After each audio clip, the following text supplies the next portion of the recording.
ایمان والا کبھی ایک سوراخ سے 2 بار ڈسا نہیں جاتا.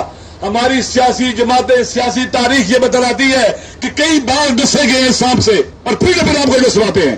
لہذا ایک دن رکنا پڑے گا. ہمیں سب کے درد ہمارے درد ہے. فنڈامنٹل رائٹس، بنیادی انسانی حقوق، سول رائٹس، ہم کسی کو پامال کرنے کی اجازت نہیں دیں. کسی کے بھی ہوں ہم اس کے ساتھ ہوں. یہ بے رحم اور جن کی سوچیں ننگی ہیں وہ ہم پر مسلط ہے. جن کی فکر، تفکر، سوچ، کردار، کام سب برہنہ ہے، یہ ہم پر مسلط ہے. ان سے نجات حاصل کرنی ہوگی. تحریک تحفظ پاکستان کو اس طرف بڑھنا ہوگا. پاکستان کے عوام منتظر ہیں، پریشان ہیں. ہر کوئی سوال کرتا ہے کیا ہونے جا رہا ہے، کیا ہونے جا رہا ہے، کیا ہونے جا رہا ہے. پاکستان کے ساتھ کیا ہو رہا ہے؟ یہ لوگ چین کی بانسری بجا رہے ہیں نہرو کی طرح. ملک تباہی و بربادی کی طرف جا رہا ہے. یہ ٹوٹنے جا رہا ہے. تباہی و بربادی، عالمی جنگیں، عالمی جو ہاتھی ہے جو جنگیں ایجاد کرتے ہیں ان کو اپنے گھر میں لا رہے ہیں. منرلز کے مالک، معدن کے مالک وہ لوگ ہیں جو صدیوں سے وہاں آباد ہیں. ان کا سب سے پہلا حق ہے. جی بی ڈسپیوٹڈ ہے. وہاں پر گرین ٹورزم کے نام پر قبضے ہو رہے ہیں زمینوں کے اوپر. منرل معدن پر قبضے ہو رہے ہیں. وہ ڈسپیوٹڈ ایریا ہے. ان کو آپ نے آج تک آئینی کیا اسے کہتے ہیں کہ شناخت نہیں دی، آئیڈینٹی نہیں دی اور آپ نے وہاں پر قبضہ کر لیا ہوا ہے. جی بی کو بھی مقبوضہ کشمیر بنایا ہوا ہے آپ نے.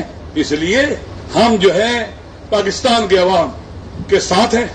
ہمارا جینا مرنا ان مظلوموں کے ساتھ ہے جن پر ہر روز ایک مشکلات کا بم ان کے سروں پر پھینکا جاتا ہے، مارا جاتا ہے. مہنگائی ہو، ہر لحاظ سے نامنی ہو، ان کی توہین ہو، چیک پوسٹوں پر توہین. ادھر اسلام آباد میں ایک ایس ایچ او نے ٹینٹ کے اوپر پاؤں رکھا تھا، وہ پاؤں نہیں اٹھا رہا تھا. نہیں اٹھاؤں گا پاؤں، میں نہیں اٹھانے دوں گا اس کو. یہ حالت تھی. ایم این اے صاحب ہے، سینیٹر صاحب ہے، لوگ کھڑے ہیں وہاں پر کہتے ہیں پیچھے ہٹو، کہتے ہیں میں نہیں ہٹتا ہوں. اس وقت صورتحال یہ ہے کہ پاکستان میں کوئی قانون نہیں ہے، کوئی کسی کی عزت نہیں ہے، انسانی کرامت نہیں ہے. توہین کی جا رہی ہے، تحقیر کی جا رہی ہے. اور اللہ نہ کرے کسی کا دشمن کمینہ، گھٹیا اور پست ہو. اہل بیت علیہ السلام کے دشمن سب کے سب کمینے، گھٹیا اور پست تھے. لہذا ان کے ماؤں، بہنوں اور بیٹیوں کو بھی قیدی کیا. یہ وہی یزیدی نسل ہے. لہذا اس وقت پاکستان کے عوام منتظر ہیں. آپ سب سے منتظر ہیں. آپ کے آپس میں اختلافات بھی ہوں گے، مشکلات بھی ہوں گی، مسائل بھی ہوں گے، لیکن یہ وقت ہے آگے بڑھنے کا اور وطن کو بچانے کا، نئے پاکستان کی تشکیل کا، جس میں ہر کسی کو اس کا حق ملے گا. وہ پاکستان جو پاکستان کے عوام چاہتے ہیں وہ پاکستان ہے. اس پارلیمنٹ میں اب بیٹھنے کا کوئی فائدہ نہیں ہے، کوئی بیٹھنے کا تک فائدہ نہیں ہے. یہ ایسی پارلیمنٹ ہے جو نہ پاکستان کے حقوق کا تحفظ کرتی ہے، نہ پارلیمنٹ میں جو بیٹھے ہوئے ایم این ایز ہیں، سینیٹرز ہیں، ان کا تحفظ کرتی ہے. کسی کا تحفظ نہیں کرتی ہے. یہ بیٹھنے کے قابل نہیں رہی ہے. مجھے امید ہے انشاءاللہ ایسے فیصلے کیے جائیں گے یہاں پر جس سے عوام کو جب خبر پہنچے گی، عوام میں امید ہوگی اور پھر عوام گھروں سے باہر نکلیں گے. ہم نکلیں گے، پورے پاکستان میں جائیں گے، احتجاج کریں گے، پرامن احتجاجات کے ذریعے، عوامی طاقت کے ذریعے چیزوں کو چینج کر دیں گے. ایک آخری بات، ہمارے حکمران تاریخ پڑھے، ہر کوئی تاریخ پڑھے. یہ جو جدوجہد ہے تحفظ آئین کی، یہ ریفارمز ہیں. یہ ریفارمز کی جدوجہد ہے.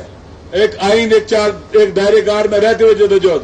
جب آپ تبدیلی کے سارے راستے بند کر دیتے ہیں، آپ پارلیمنٹ کا راستہ بند، عدلیہ کا راستہ بند، الیکشن کمیشن کا راستہ بند، سارے راستے بند، سچ کے راستے بند، جھوٹ اور مکر و فریب اور دھوکے کے دروازے تم کھولتے ہو. جب سارے راستے بند ہو جاتے ہیں، عوام کے پاس صرف ایک راستہ بچتا ہے. اس وقت یہ سب سارے عوام مجبور کریں گے. پھر اس کا راستہ ہے کہ سسٹم کو اٹھا کے پرے پھینکا جائے. پھر کوئی چیز نہیں بچتی اکٹھا رکھنے کے لیے، پھر اس کو ڈھا دیا جائے. اس سے انقلاب کہتے ہیں. یہ نہ سوچو تاریخ میں انقلاب آئے ہیں، 5% بھی لوگ نکلے انقلاب آ گیا ہے. پھر ان کو چھپنے کی جگہ نہیں ملے گی. عوام نکلیں گے. اگر آپ پاپولر لیڈرز کو ان پاپولر کرنے کی کوشش کریں گے، پھر جب عوام نکلیں گے کوئی روک نہیں سکے گا. باجوڑ میں لوگ نکلے، تمہیں وہاں پر فوجی آپریشن کرنا پڑ رہا ہے، لوگوں کو گولیاں مارنی پڑ رہی ہیں. کنٹرول کسی کے پاس نہیں ہوگا. پھر آپ سمجھتے ہو کہ جس کے گھر میں جس کو گولی ماری جاتی ہے وہ چپ ہو جاتے ہیں؟ نہیں، یہ غصہ کبھی ختم نہیں ہوتا. یہ پھر کسی نہ کسی دن نکلتا ہے. اور پھر جب چلتا ہے، خون پھر خون ہے، ٹپکے گا تو جم جائے. ظلم پھر ظلم ہے، بڑھتا ہے تو مٹ جاتا ہے. ظلم کی تقدیر میں مٹنا ہے. مظلوم سارے اکٹھے ہوں، جیت سکتے ہیں، ظالم ہار سکتے ہیں. شرط یہ ہے کہ ہم میدان میں اکٹھے ہوں، اپنے تمام ڈفرینسز کے ساتھ ایک ایسے ایجنڈے پر اکٹھے ہو جائیں جو مشترکہ ہو اور پاکستان کے عوام کی امنگوں کا ترجمان ہو. عوام سمجھے کہ یہ ہمارا ایجنڈا ہے، یہ ہم ہیں، ہم بول رہے ہیں اور ہم چل رہے ہیں خون کے آخری قطرے تک. شہادت ہمارا ورثہ ہے. قرآن نے کہا شہید زندہ ہوتا ہے. جو مظلوموں اور محروموں کے حق کی جنگ لڑتے ہوئے شہید ہو جائے وہ اعلیٰ درجے کا شہید ہوتا ہے. اور انشاءاللہ ویسے بھی گولی کھا کے مرنا ہے.